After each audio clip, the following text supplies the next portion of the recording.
This Rabbi Yaakov Wolbe podcast is sponsored by Fabuloso Household Care Rabbi Cleaner. Buster, Fill your home with joy. No ads on my podcast. This podcast is brought to you by Tyson's Face Tats. No Have ads. you ever wanted to look like... No sponsorships. Average Rabbi, please. Bill and Anthony's Daily Multivax. Order your 6-month supply with promo code TORCH for 10% Average off. Rabbi, no ads, no sponsorships, no promo codes. But this is how we make money.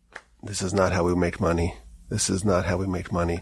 I will not subject my podcast listeners, the listeners that I love, the listeners that want to come hear Torah and hear words of wisdom and learn about their heritage and learn about Jewish history and learn about Jewish values and connect themselves with the Almighty and connect themselves with His Torah and deepen their bond with their soul. I'm not going to have readouts. Rabbi Basto, my dear colleague, I'm not going to do it. Rabbi Wolbe, we have bills to pay.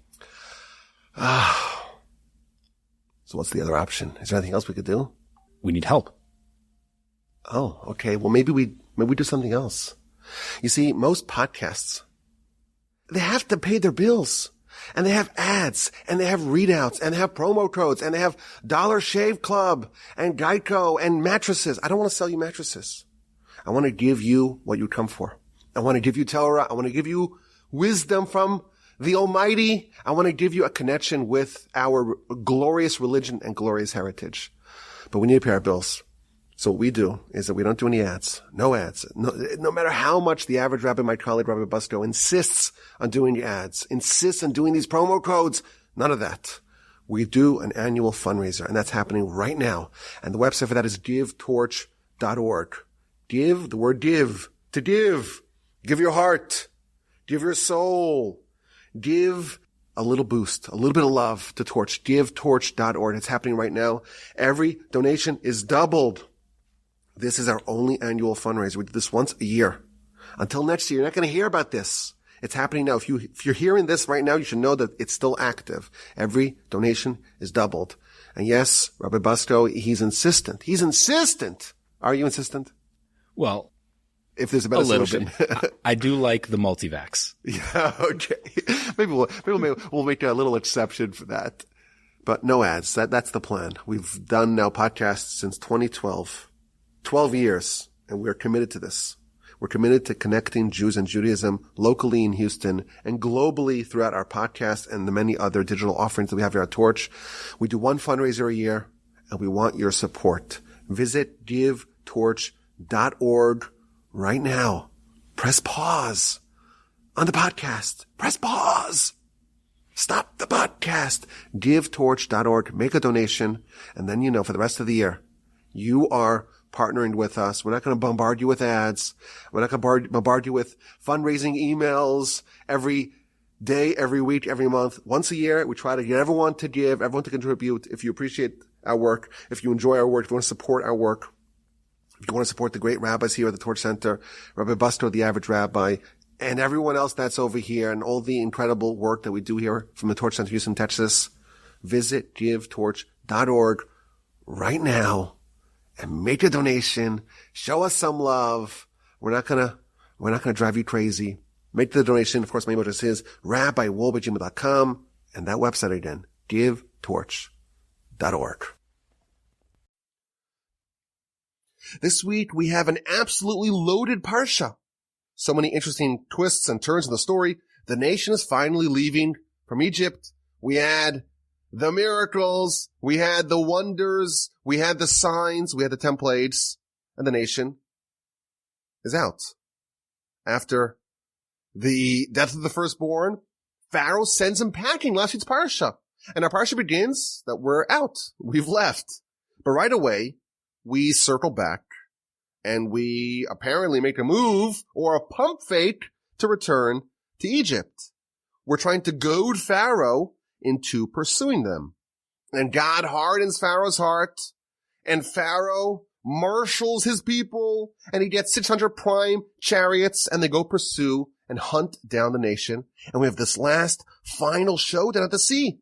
And the nation seizes the craft of their forefathers, and they cry out to God, and the sea splits, and it comes crashing down upon the Egyptians.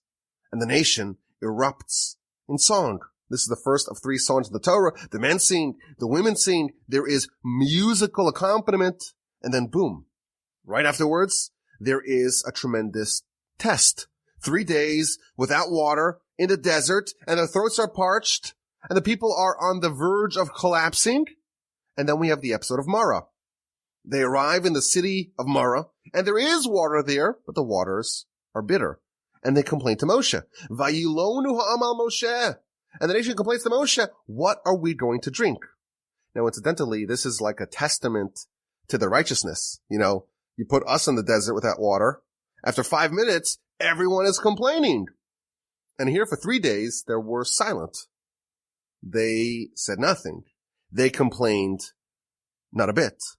And finally, they get the water, but the water is bitter, and that triggers them, and they complain. But they lasted 3 days. And God shows Moshe a stick, and he throws it into the water, and the water's sweetened. In last year's Parsha Podcast, we said cheekily, sometimes when you have something that's really bitter, but you stick to it, then things sweeten. In Marah, they received a down payment of the laws of the Torah. Sham, Sam, Lo, Chok, Mishpah, Sham, Niso. There they received several sections of the Torah. Rashi tells us they got the laws of Shabbos, and Parah Aduma, the red heifer, and Dinim, the general jurisprudence, general laws of monetary and civil matters. In Marah as well, Moshe conveys a promise to the Jewish people. This is 15:26. If you listen to the voice of Hashem your God, and you do what's proper and what's straight and what's upright in his eyes, and you hearken to his mitzvos, and you observe and guard fastidiously all of his statutes, all the maladies that I placed upon Egypt, lo asim alecha, I will not place upon you, ki ani Hashem rofecha, for I am Hashem, I am the Lord, your God. This is a very specific blessing that you won't have any of the maladies of Egypt. Now, the Ibn Ezra, one of the great commentators of the Torah, says a very interesting idea. He says that what happened in Marah was an exact opposite of what happened at the first of the 10 plagues. The first of the 10 plagues, the sweet waters were turned into blood. They were made undrinkable.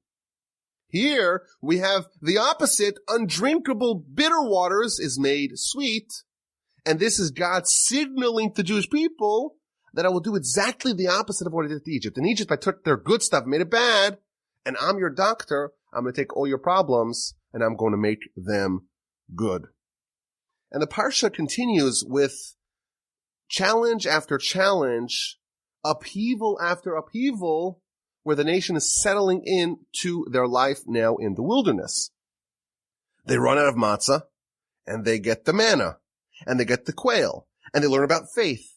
You only have food for today. For tomorrow, you have to rely on God. And they learn about Shabbos. You don't go collect it on Shabbos, you get a double portion on Friday. And then we have the two malcontents, Dathan and Abiram, and they violate the prohibition, and they keep the leftovers. And then some manna is placed in a vial. Put in a vial to remember for eternity that the Almighty provides sustenance to those that he loves. Chapter 17 tells us about the arrival in the wilderness of Sin, and that's the name of the city, not the English word for transgression. They arrive in the wilderness of Sin, and guess what? Again, there's no water to drink. And Moshe is told to strike a rock, this time correctly, and it emits water for the whole nation. That rock, that stone, became a well that accompanied them for the next 40 years until the death of Miriam. When Miriam passes, the well dries up, and again Moshe hits the rock. This time he should have spoken to it, and he was punished as a result of striking it by being disallowed to enter the land. And finally, the Parsha is capped off by the war with Amalek. Amalek, the grandson of Esav, the nation that is the arch nemesis of our people. They launch an unprovoked attack against the Israelites, and Moshe nominates Joshua to wage war against Amalek tomorrow. Vayomer Moshe el Yehoshua. Moshe said to Joshua, to Yehoshua, Bechar lanu anashim, go select some men and go make war with Amalek tomorrow. I'm going to go on top of the mountain. I'll have Aaron on my right side. I'll have Hur on my left side. I'll lift up my hands. I'll engage in the war on the higher spheres, and you, with the men that you nominate, you engage in the physical conflict and go contend with Amalek. Moshe ascends the mountain. He's flanked by Aaron and his nephew Hur, and lift his hands up. And when his hands are up, the Jews are winning. And when they lapse, we falter. And indeed, Joshua is successful in weakening Amalek. And the Parsha ends with an instruction to never yield in this battle. God says to Moshe, write this as a remembrance in a book and place it in the ears of Joshua, that I will surely eradicate the memory of Amalek from underneath the sky, from underneath the heaven. And the final verse of the Parsha, Vayomer, and he said, for the hand is on the throne of God. God's making a promise, so to speak, that he will engage in a war of God against Amalek from generation to generation. Rashi tells us that the throne of God is not complete so long as the nation of Amalek is still around. The nation of Amalek represents a challenge, a mutiny against God, and so long as they are present, the throne of God, so to speak, is incomplete. That is the conclusion of the Parsha, and of course it's a roller coaster. It goes from one thing to another thing in rapid fire succession. And in this week's Parsha Podcast, I want to share a theme that I think appears all over the Parsha. It's an idea that I think reveals how to avoid the most common blind spot in any grand pursuit of change. Now, in the Parsha Podcast, you know this. Change is a subject that we're obsessed with because it is why we exist. Our human listeners, and I know some of y'all like to listen with your pets, but the humans, we're the unique species in that we have the capacity to have moral change. That's why we have Torah. Torah is the tool to use to become better people. That's why we have the Yetzer Hara, the evil inclination. That provides tests. And it also provides the opportunity to become terrible, awful people. And that's why humanity is so diverse, because we can choose for the better and for the worse. And there is a distribution of righteousness amongst the nation. You have some people that are very righteous and others are very wicked. And the Torah, of course, encourages us to change for the better. It's the prescription to take a flawed human and turn this human into an angel. And this Parsha, really the whole book so far, maybe the whole book of Exodus, maybe the whole Torah, is about change. The nation is changing drastically. There is stark change happening to our people. Just a few parshas ago, they were helpless, pitiful slaves. Moshe comes and says, I have a solution. We're going to save you. And they couldn't even hear what he had to say due to shortness of breath and harsh labor. And where are they now? Now they're on the fast track to Sinai. They're going to become the chosen nation, the people of God, about to get the Torah. This is the sharpest and starkest transformation of any people in all of history.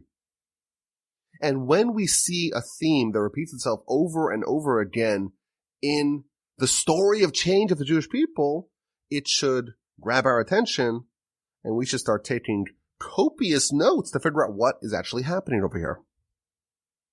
So let's begin with a basic question. Where do you start? You start at the very first verse of the Parsha. Vayi Beshalach Paro Sa'am. It was when Pharaoh sent the nation. And then it tells us the route that they took. And God did not lead them through the land of the Philistines because it was so close. If you look at a map and you map out, the modern state of Israel, it doesn't have the exact same dimensions and borders as the biblical state of Israel, but it's the same general region. And you look at Egypt and you try to figure out, what is the shortest route, a straight line between these two. It would go through the land of the ancient Philistines. No relation with the modern Palestinians. Absolutely different people. But God says, I'm not going to lead you through the land of the Philistines because that's close. That makes sense. We would say, well, which path should you take? The closer one. God says, no, we're not going to do it like that. Why? Because God said, maybe the nation will have a change in heart when they see war and they're going to go and want to return to Egypt. So the very beginning of our Parsha, it's kind of a strange, perplexing idea. God led them on a circuitous route because of the concern that they're going to want to go back to Egypt. Now, this is a shocking thing. Last week, we talked about how 80% of the Jewish people didn't want to leave. And only 20% actually merited to participate in the Exodus. And the people that are around today, Parsha Beshalach, these are the 20%. These are the 20% who want to leave. Nevertheless, there is a concern that maybe they're going to regret their decision when they see some adversity, and they're going to seek refuge back in Pharaoh's warm embrace. Don't make it easy for them to go back home. Don't go through the land of the Philistines. Let's complicate matters a little bit. It's kind of an interesting idea. It's an interesting way to start the Parsha. Now, the solution of where, in fact, to go, how to approach this journey, it seems to be a bit contradictory. God's concerned, maybe they're going to want to go back to Egypt, and therefore he wants to make it hard to reunite with the Egyptians. Let's not make it easy for these two to meet. And then a few verses later, this is chapter 14, verse 2, 3, 4. God tells Moshe, go tell the Jewish people to turn back, to circle back, to make it appear that you are confused. And that's going to prompt Pharaoh to want to pursue you, to chase you. And I'm going to stiffen Pharaoh's heart, and he's going to chase after you. And then we're going to have another revelation of God's might and power over Egypt. So I don't get it. Which is it? Do we want distance between the Israelites who are fleeing from Pharaoh and the Egyptians? Because otherwise maybe they'll want to go back home if they see some adversity. Or do we want proximity between the two? Let's bring the Egyptians to them. What are the considerations here at play? And in general, we're about to have a sequel to the Exodus. The Midrash tells us, an amazing idea, that Abraham was tested with 10 tests, and corresponding to Abraham's 10 tests were the 10 miracles that God did for Abraham's children in Egypt. And corresponding to that were the 10 plagues that God unleashed upon the Egyptians in Egypt. And corresponding to that were the 10 miracles that God did for the Jewish people at the sea. And corresponding to that were the 10 plagues that God brought about upon the Egyptians at the sea. If you tally up the plagues and the miracles in this midrash, there were 20 plagues against the Egyptians, 10 in Egypt and 10 at the sea. And there were 20 miracles for the Jewish people, 10 in Egypt and 10 at the sea. In Egypt, we had 10 miracles for the Jews and 10 plagues for the Egyptians. And guess what? We're bringing the crew back together for a second hurrah. Get ready for 10 miracles and 10 plagues at the Sea of Reeds. Why do we need to do this again? Why are we going to run it back? Don't you know that sequels always ruin great masterpieces? We had the drama, we had the miracles, we had the plagues, and we had a permanent separation of these two people. That was done already in Egypt. It's done. Goodbye. The pleasure was not mine. I always like to think about how you would forecast the events if you didn't know the content of this week's Parsha. Suppose all you had read was up to last week's Parsha. You would assume that the Israelites, they moved on to their next objective, go to Sinai, go to the land of milk and honey. Why is there a need for an encore? Why is there a need to bring the Egyptians back and to goad them and to harden their heart? Why is there a need for all of that? This is already done for. We've moved on to the next conflict, to the next challenge, but apparently not. And again, this is all manipulated by God. Make it look like you're confused. You're trapped. Let's harden Pharaoh's heart. Why is there a need for an Exodus 2.0? I want to suggest an idea here. Let's begin with an analogy. There's an amazing teaching in the Talmud, in the book of Kedushin, page 40a. Some really deep psychology here. Amar Rav Huna said, once a person transgresses, violates a commandment of God, and then they repeat it, it becomes as if it is permitted to that person. The Torah tells us all the things that we cannot do because God says he can't do it. It's a transgression against the will of God. It's a violation of the will of God. But what if someone does it? Says Rav Huna, the Talmud, Kedushin, 40a, on the bottom. Says Rav Huna, once you do it once, you violate the will of God once, and then you repeat it, you violate the will of God twice in the same area, it changes your perception of that thing. It becomes as if it is permitted. What he's telling us is, you do a mistake once, you violate the will of God once, you make a sin once, you transgress once. Once is an aberration. You do it twice, it changes your values. You treat the transgression differently. Now it becomes as if it is permitted. There's a difference between doing something once and doing something twice. When you do it once, we don't know necessarily that your relationship with this thing is now changed. You do it twice, it becomes as if it's permitted. It becomes something whose severity, whose harshness is now compromised. I think we could all assume, that this is a general principle that we can expand elsewhere. What happens when you do a mitzvah once? You do it once. It's great. But perhaps it's an aberration. When you do it twice, then there is a different relationship that you have now with the thing that you did twice. Now, perhaps the theory is that you do something once, everyone likes to experiment, there is novelty, you get enchanted. You can remain the same person, but you were just curious.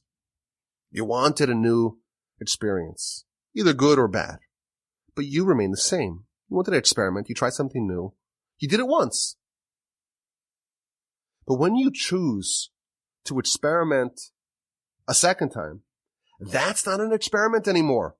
That means that you have now made a decision that this is the thing that you want to do. So that's the analogy that I want to use, the framework I want to use to understand what's happening over here in the Exodus 2.0. Perhaps we can expand this idea to the broader question of change. Perhaps change is only possible when it happens twice. When the life-changing event, deed, behavior, choice, when it happens, not once, but it happens twice. The first time, well, that's almost like an inspiration. But that can be an aberration.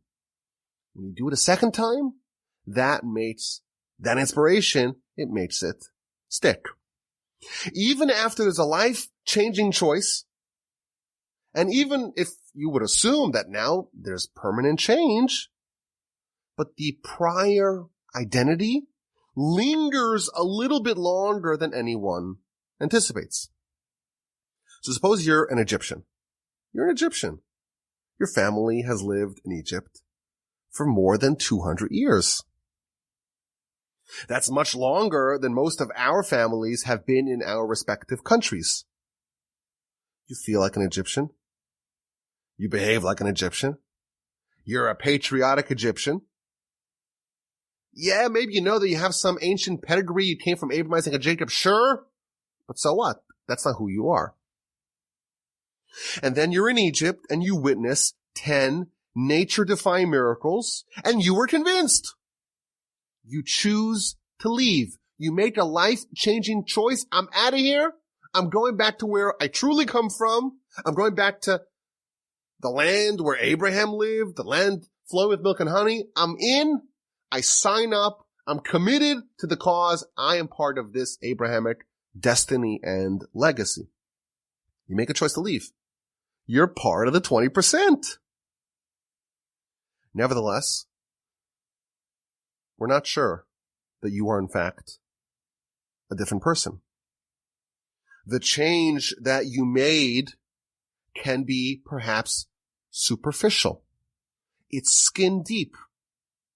As soon as something upsets the apple cart, as soon as you go to the land of the Philistines, you see some conflict, you see some adversity, the reversion to the mean happens very fast. But you left! You walked away! So what? That happened once. Maybe that was some weird phase that you went through. It was an out-of-character decision. It was an anomaly.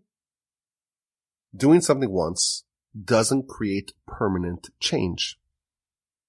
But when you do something twice, that indicates a real change and the adoption of a new identity. After the first Exodus, there was still a concern that the Jews still identified as Egyptians, and they would run home to the assumed safety and comfort of what they're familiar with when they encounter some adversity. The change was not quite permanent. To make the change real and permanent and unshakable, God manipulates the events. He chose to run it back, to do it all again, to repeat the Exodus experience. 10 more miracles, 10 more plagues. When the Exodus was done a second time, it ensured that the Jews will permanently be severed from their Egyptian identities. In fact, that's actually the stated goal of the splitting of the sea and the concomitant miracles. Chapter 14, verse 13. Moshe tells the nation, don't be scared. Stand up and watch and witness the salvation of God that he's going to do for you today. Because the way you see Egypt today, you're never going to see them like this again forever. We are now permanently treating the problem, the condition that you had.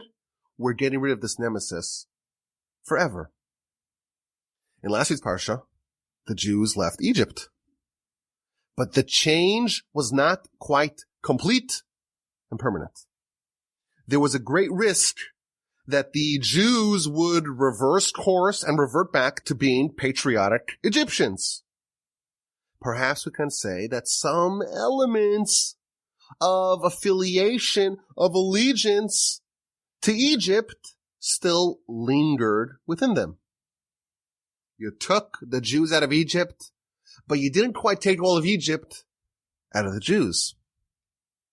And there was a need for Exodus, the sequel, to permanently purge any remnants of Egyptian affiliation from within them.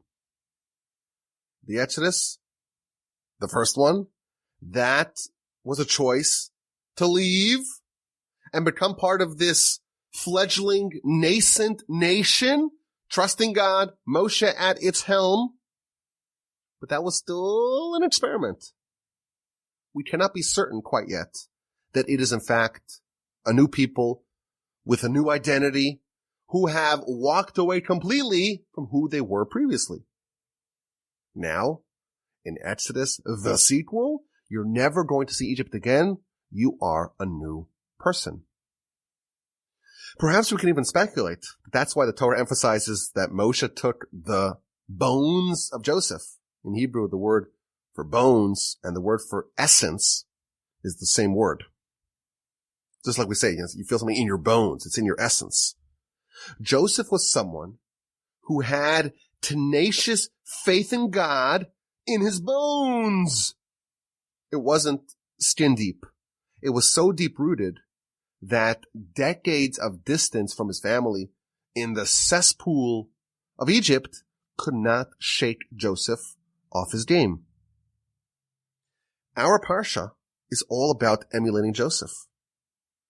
Not just Joseph, Joseph's bones. To take what you accomplished in last week's Parsha, in the first version of the Exodus, and moving it to your bones. And indeed, it happened.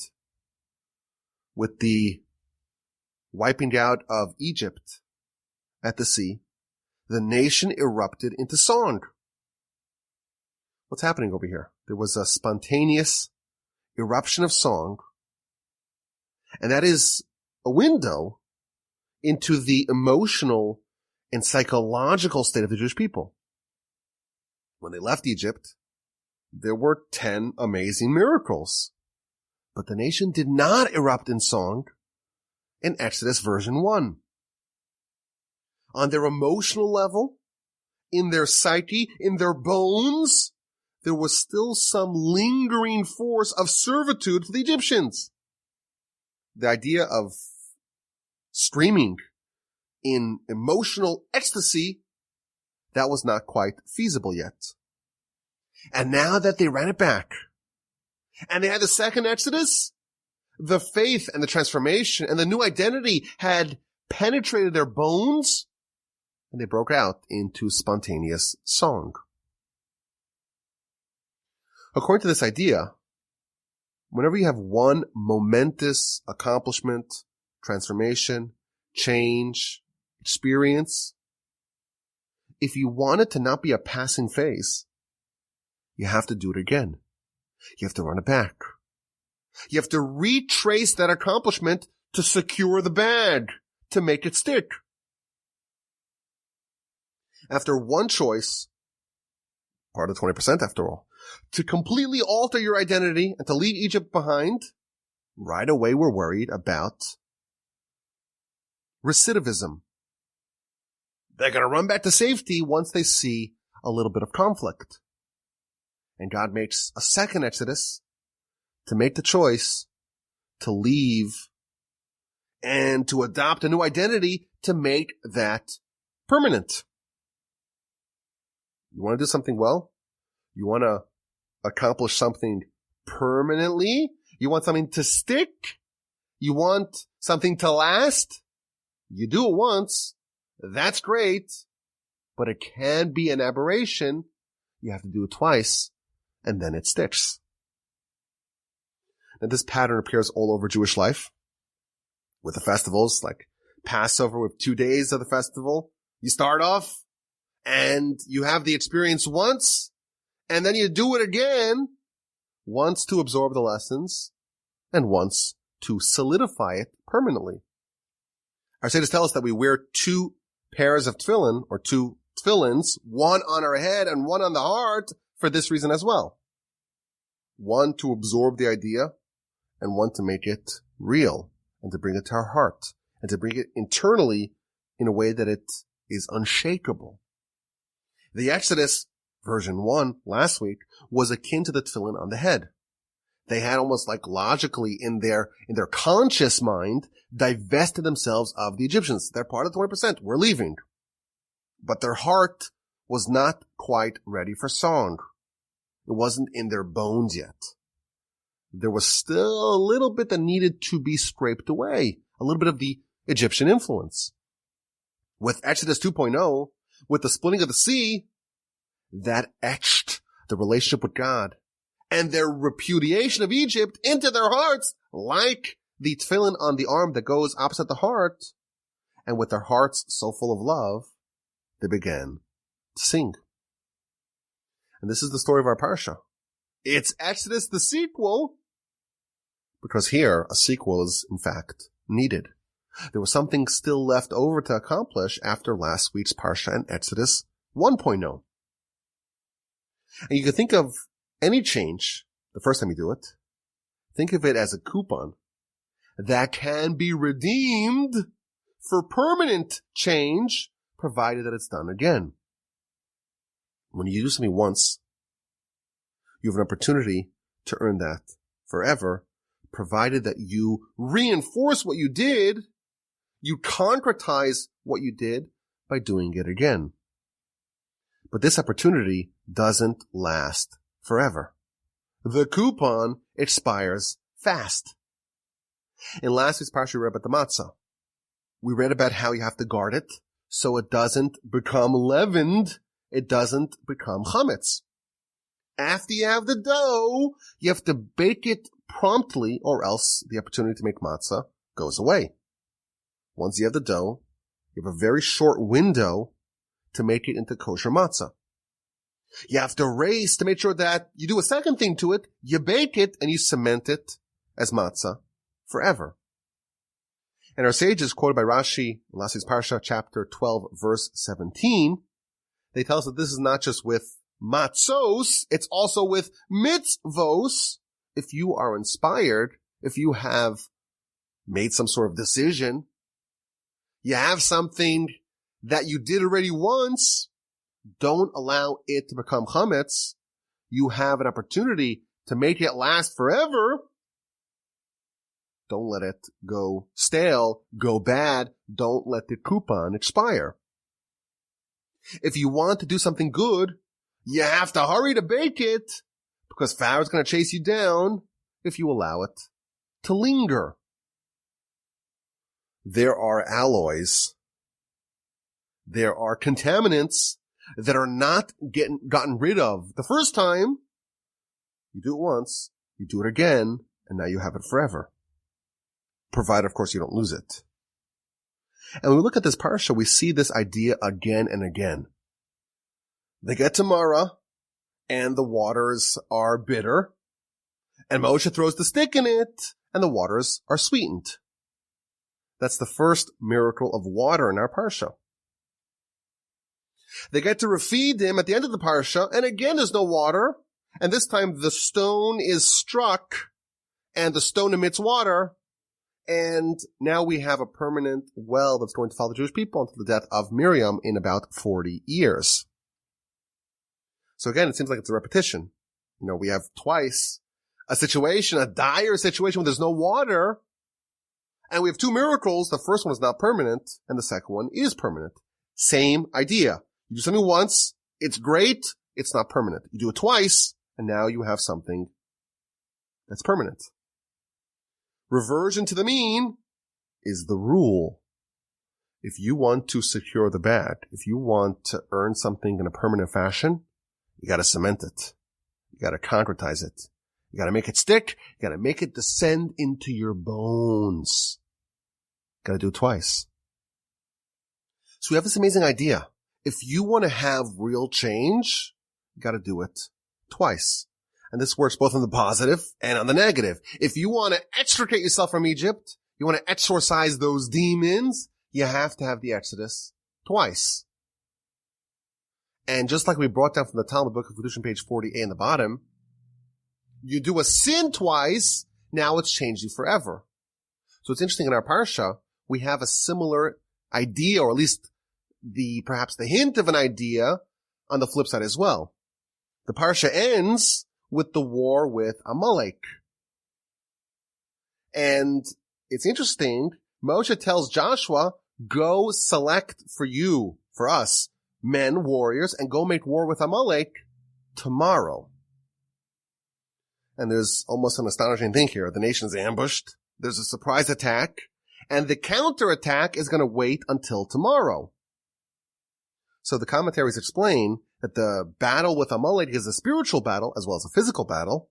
And the way to win over the enemy is to delay until tomorrow. Just like we have this idea, you do a good thing once, you have a coupon that's swiftly expiring to be able to use it to do it again and to earn it permanently. Similarly, on the flip side, you have an attack against you. You have an incursion by the enemy.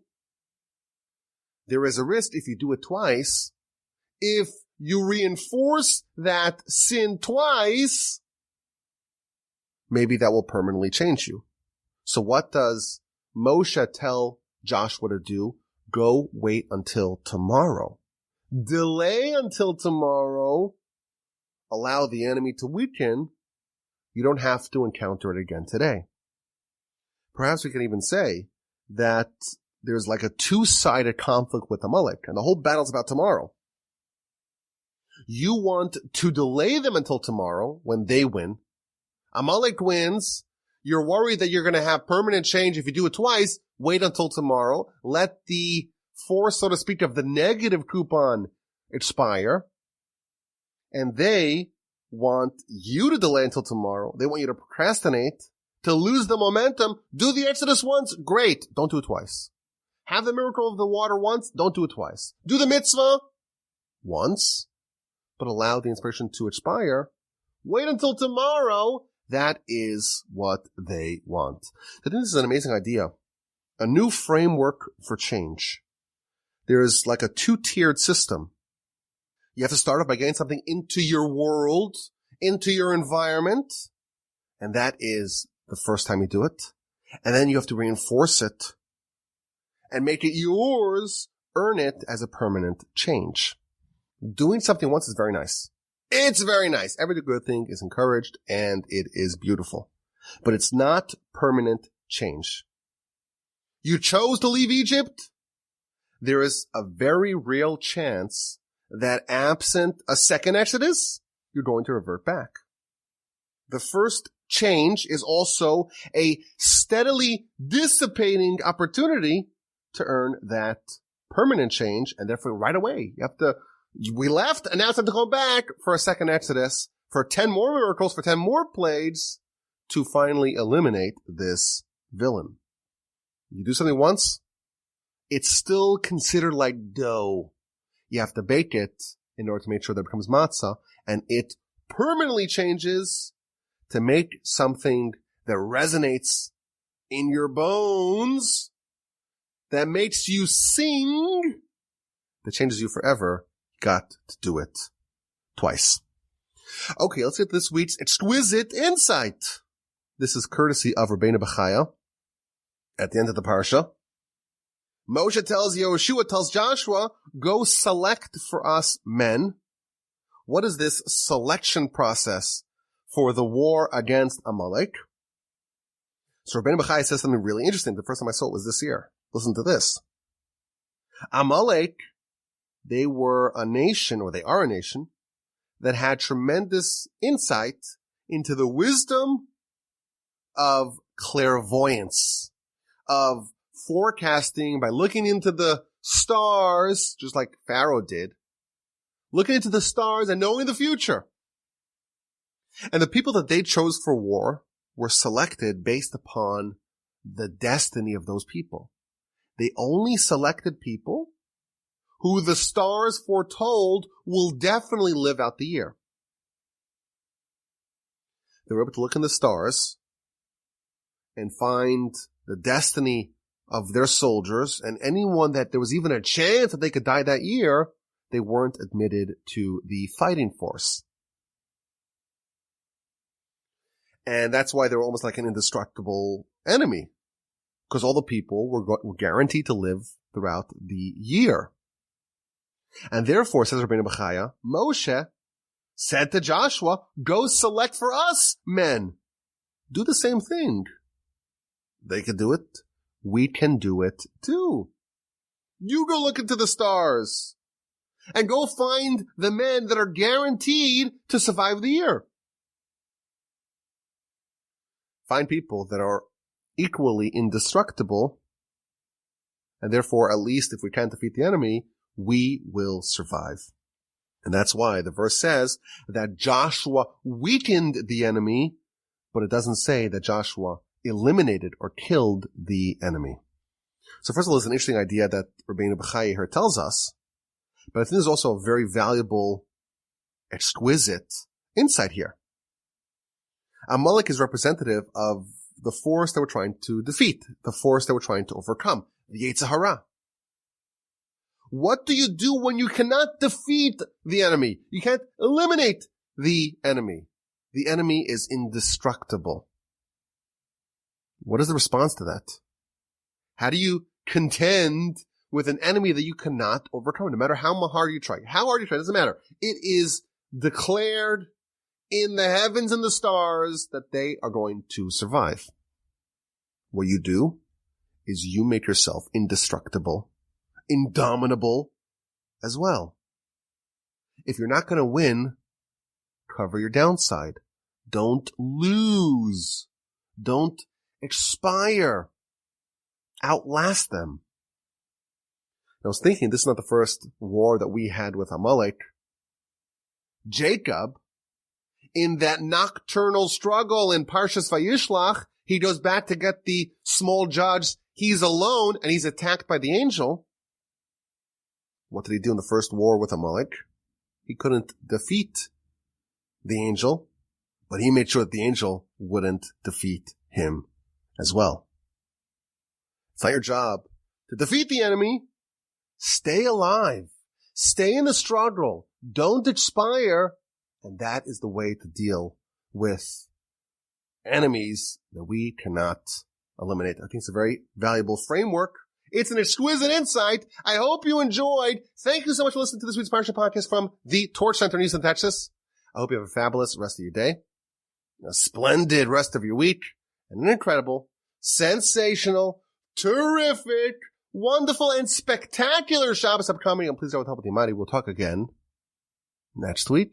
My email address is rabbiwalby@gmail.com.